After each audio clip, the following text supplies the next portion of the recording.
My name's Jill Rowe, and in this episode of the Different podcast, Steve Chalke and I talk about being humble, which is one of the Oasis 9 habits.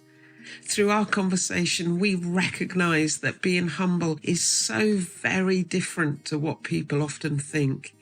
It is so far from being a doormat for others to walk over. We explore how it begins with curiosity and growing self-awareness, and it results in a depth of peace and contentment, and being able to live life with transformed perspective and relationships. This conversation was hopeful and tender and honest. We hope it is helpful for you. Steve, here we are. Another episode of Different with Steve Chalke and Jill Rowe. There you go. Episode after episode. Here we turn up, sit in the same place, and yap away. Sit on the same sides every time. We always sit. I thought that was the rules. It's weird, thought you sit over there because you're in charge. Am I in charge? Well, I've always thought of you as being in charge. Are you? I can be in charge. That's fine. Well, because I write some thoughts down. Yeah, you know what we're going to talk about, and you always start. You get us going, and then away we go. Here we go. And then I can tell in your eyes when we've got to stop. You say, so. What, when I glazed over? No, and it's actually when you nod off. But no, it's a good feeling. Great. It's a good feeling to know that I feel safe because you're in charge. That's good.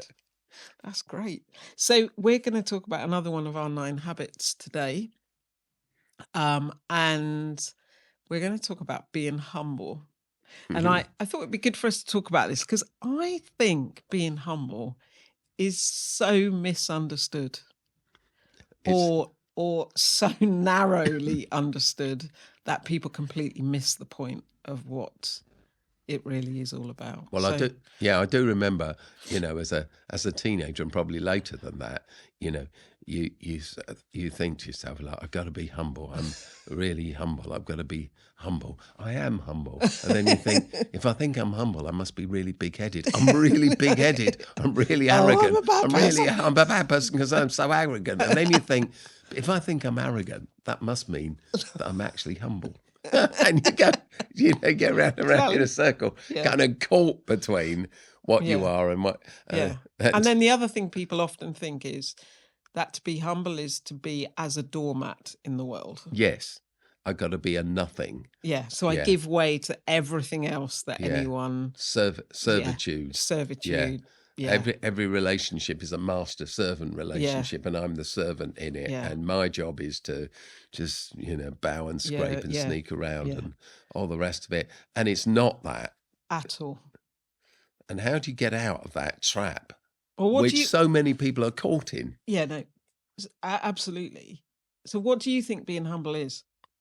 What would you say if someone said to you, what do you think being humble is, Steve?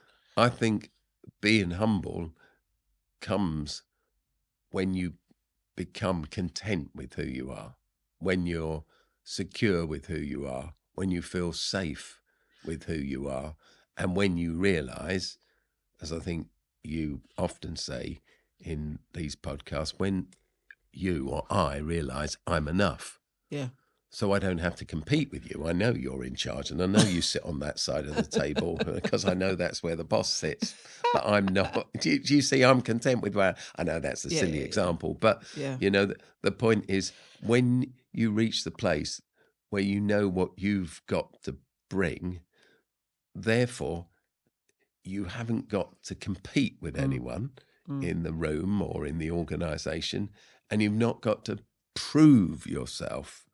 Because you're happy with you. Yeah, and I think for me, so that's a long journey to go on. A really long journey, and I wonder if it begins with. And we often talk about this when we're discussing the 9 habits and exploring them, and helping all our students and staff and everybody dive deeper into this. Is beginning in that place of just going, do you know what? I don't know everything. And even that, which is a massive moment of self-awareness and being curious, I think it's those things that start to help you explore what being humble is and realize just how much of our ego can be involved in the competitiveness that we might have between us, or comparing ourselves, or And being humble isn't stretching for the best. In fact, I had an extraordinary conversation this morning with someone I've known for a long time, a friend of mine, who has cancer. And he had been for his daily dose of radiotherapy, which he has at the beginning of the day. And then I'm just chatting with him on the phone. And this morning he said, I asked how it's going, etc., etc. And he knows his life's in the balance. This could turn out well, or it could turn out badly. And he's pretty well exactly my age. And he said to me, well, Steve, it was a real conversation. He said, I lived a really good... Now, here is a really activist person. That's the important thing to say about him. He's a high achiever. I mean, he's a pusher and he makes stuff happen all over the place, And he just said to me, I said, how are you feeling about it all? He said, well, I've had a great life. I'm really excited. I'm excited about what the future might hold. I know why I'm here, but this might be the end of it, and I'm content with that. And I feel at peace with all of that. And then he said to me, I suppose you must know what I'm talking about. Yeah. And the truth is, I do. I'm not saying that, but because it's silly saying you understand a thing if you don't understand a thing. I do. I totally understand a thing. I feel fully alive, and I feel I got a load. I hope I've got a load to bring. I've got a load that I need to want to bring, whether anybody likes it or not. but at the same time, really, I'm. A strange thing happened to me actually a few months ago. I don't know if I told you, but I had this persistent sore throat. And it got worse and worse and worse, and it really hurt. And it'd been going on for weeks and months. It was getting worse and worse. It really hurt when I swallowed sometimes, and I thought I better go to the doctor. And I went to the doctor, and she got her iPhone and switched on the thing and looked at her throat like that. She said, how long have you had this? And I said, well, I don't know really. I said, like 8 weeks or something, but it's probably more. I didn't know. She looked down again. She said, she was sweet. She was lovely. And she said, well, yeah, you got something wrong there. She said, that's either thrush or throat cancer. She said it like that, straight like that. It was fantastic. Thrush or throat cancer. I thought, well, they both begin with T. Yeah, honestly, did I not tell you this? No. And it was probably when I was ill. Oh, yeah. And so I said, oh, she said, how do you feel about that? And honestly, in this moment, I said to her, genuinely, says when you haven't got time to make anything up, I said, it's okay either way. I said, like, hey. One's easier to clear out. Yeah. I said, it's, dice a roll for everyone, but like, and then she said, look, I'm going to give you some medicine, prescribe you some medicine, and I'm going to ring you up in a week's time. And if the medicine's worked and you're better, that's good. And if it hasn't, that's bad. So, and she was as good as her word. She rang me up exactly a week later. It's on a Tuesday afternoon. And she said, how is it? And I wanted to say to her, it's completely better. But I couldn't, because it wasn't. It was a lot better, but it wasn't completely better. So I said, it's not completely better. She said, it's a bit better. I said, yeah, it's quite a lot bit better, but it's not completely better. And then she said, probably means it's thrush, not throat cancer. She said, probably. At bedside manner. I mean, at least she said it outright. Yeah. And so in that whole experience, I joke about it, but it was funny, genuinely funny. And in that whole experience, and her saying that to me, it gives you a chance to sum up, doesn't it? And I realised that I'm content and I'm at peace with me. And I have this trust that comes from my faith which underpins my hope, which is what we were talking about last time. And I think when you're in that place, you naturally develop a level of humility, which isn't doormatish, but it's not like I'm the saviour of the world and it all revolves around me. It's like I bring my bit, and one day my bit will be done. Yeah. But it's important that I bring it, but it's important that I see everybody else bringing their bit and cheer them and applaud them and urge them on.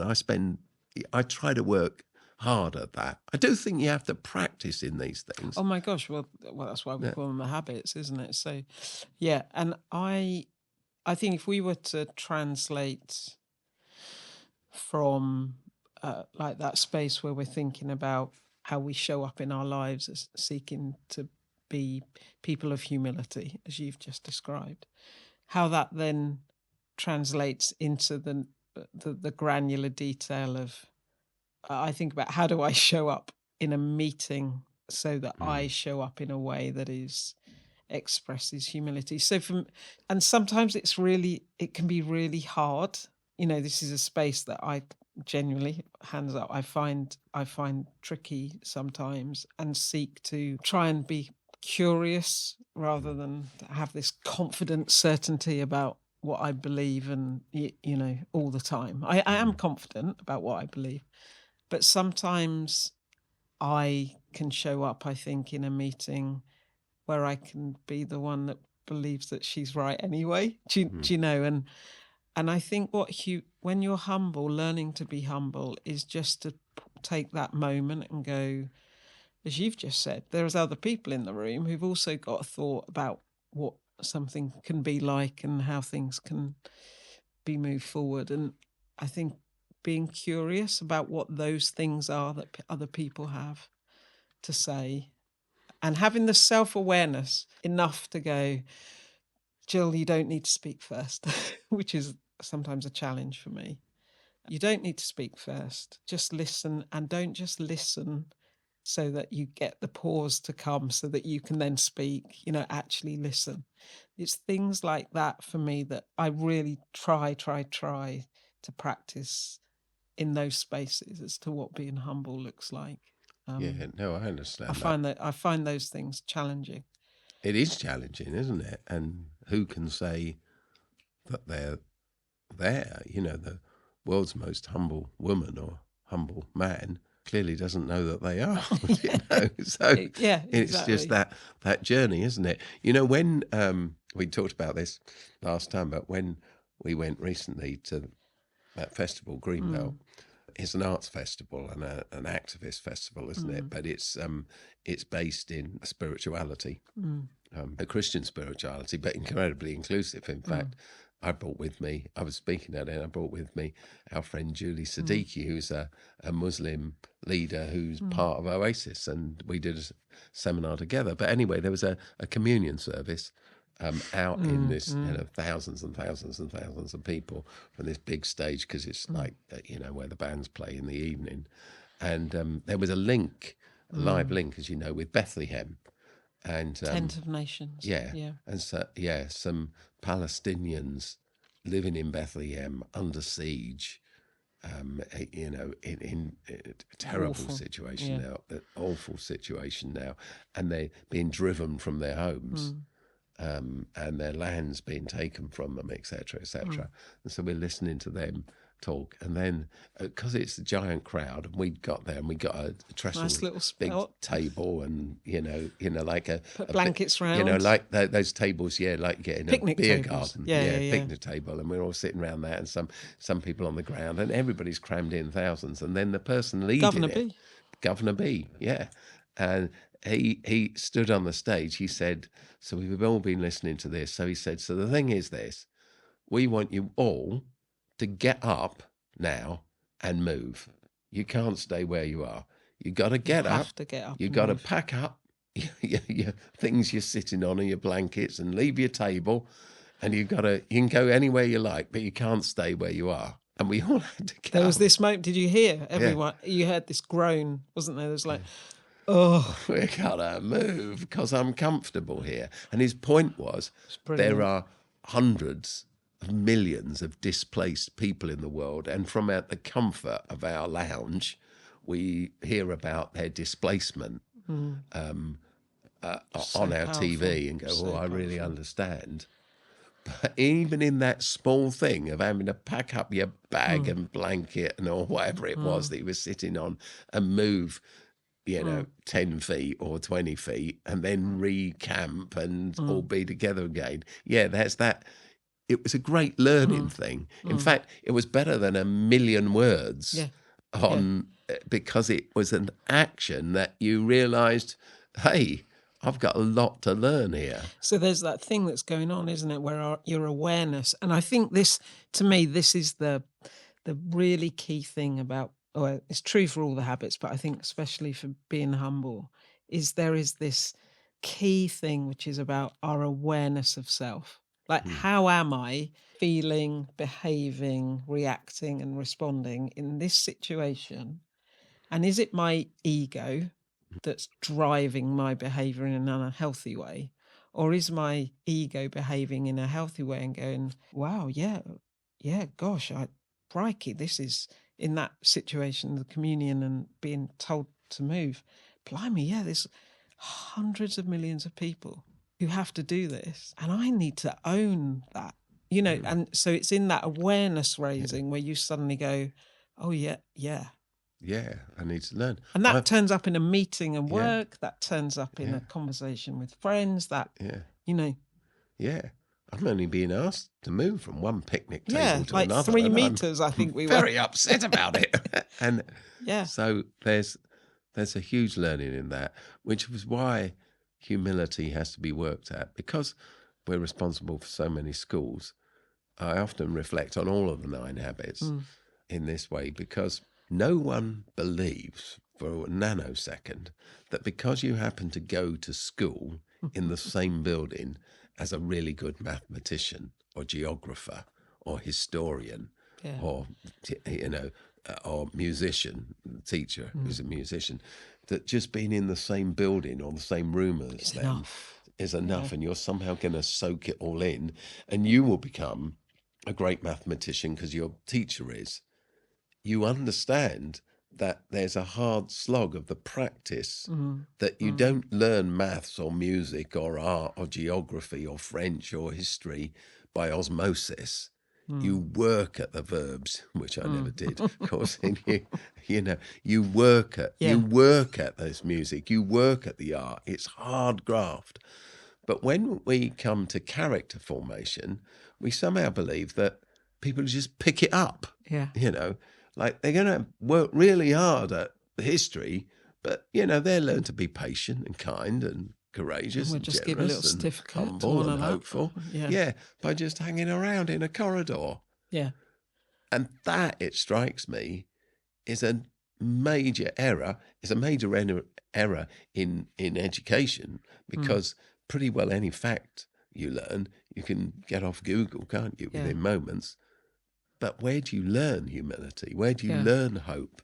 Where do you learn courage? Where do you, et cetera, et cetera. But it's also a major lesson. If I am in pursuit of this character, then I need to work at this every single. I need to practice it.